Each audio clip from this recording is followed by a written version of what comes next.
kasih atas kesempatan yang diberikan. Perkenalkan, nama saya Anissa Kawan dari kelas A2 Keperawatan di Universitas Pembangunan Indonesia. Nah, di sini saya akan membuat video tentang kegawat daruratan kelautan. Nah, dan materi yang saya akan bawakan yaitu pertolongan pertama kegawat daruratan pada pasien yang mengalami kram saat berenang. Nah, perlu kita ketahui keterampilan pertolongan di air merupakan bagian dari keselamatan di air. Kram merupakan kejang otot bersifat mendadak dan terasa sangat sakit. Hal ini bisa terjadi ketika sedang berenang. Kram atau kejang otot ini bisa terjadi di mana saja. Tidak sedikit pula orang yang sedang berenang sering mengalami kram atau kejang otot. Nah, ada pun dua alasan yang menyebabkan perenang bisa mengalami kram. Yang pertama yaitu dehidrasi dan kejang otot yang salah dianggap menjadi alasan utama mengapa perenang bisa mengalami kram. Perenang bisa mengalami kram karena kurangnya minum air putih, sedangkan cairan tubuh terlalu banyak keluar karena berolahraga.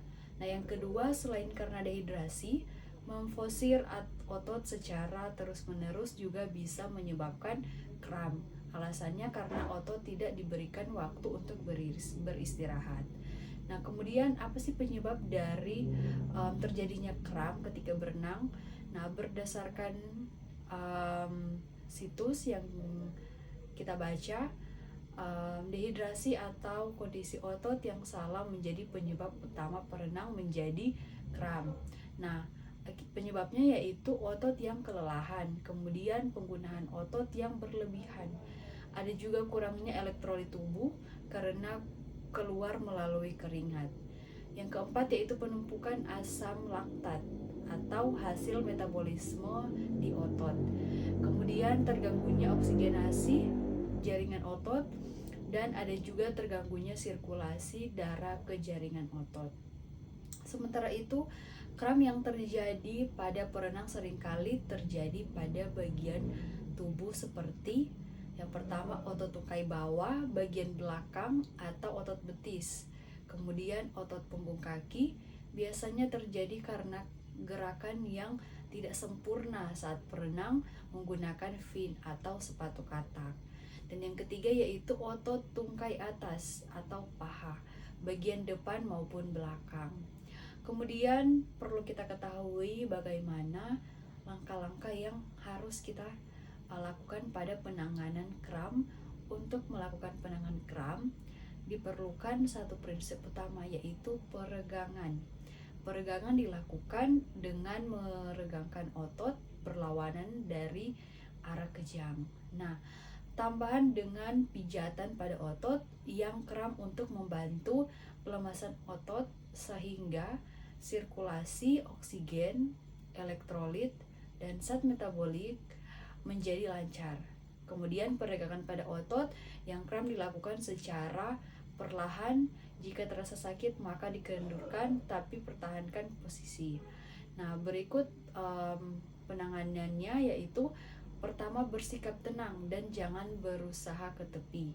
Yang kedua tarik nafas dalam dan tahan. Ketiga yaitu lakukan peregangan dan pemijatan pada otot yang sedang kram. Kemudian jangan melakukan gerakan apapun kecuali peregangan walaupun badan kita tenggelam. Selanjutnya tarik nafas lagi, kemudian lakukan peregangan lagi. Ulangi sampai nyeri reda. Setelah reda barulah berenang ke tepi dan usahakan tidak menggerakkan atau menggunakan otot yang sebelumnya terkena kram. Selanjutnya setelah di tepi, lakukan kembali peregangan sampai otot terasa nyaman. Nah, sementara itu perlu juga kita ketahui dua posisi untuk peregangan yang dapat dilakukan di air atau untuk otot-otot di ekstremitas bawah. Nah, yang pertama yaitu posisi pertama tekuk lutut ke arah dada dan tarik jari kaki dan telapak kaki ke arah punggung. Kemudian posisi ini untuk mengatasi kram pada otot betis dan otot paha bagian belakang. Selanjutnya posisi kedua yaitu tekuk paha ke belakang. Tekuk lutut, tarik jari kaki dan punggung kaki ke arah telapak kaki. Kemudian posisi ini untuk mengatasi kram pada otot punggung kaki. kaki dan otot paha bagian bawah. Nah, selain itu juga posisi untuk penanganan pada kram yaitu otot betis, luruskan lutut, tekan telapak dan ujung kaki ke arah punggung kaki, lakukan pemijatan pada otot betis. Yang kedua, otot punggung kaki, tekan punggung kaki dan jari ke arah telapak kaki. Kemudian lakukan pemijatan pada otot punggung kaki.